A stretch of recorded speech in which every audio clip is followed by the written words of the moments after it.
Так как стучит мотор мой.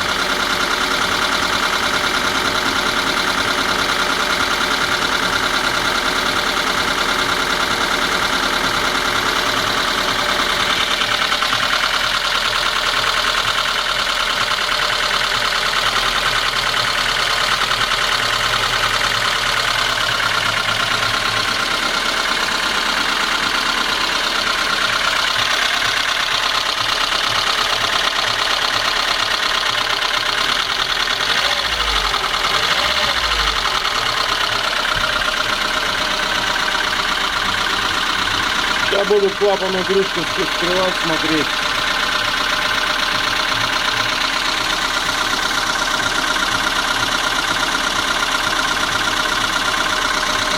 Двигатель работает ровно.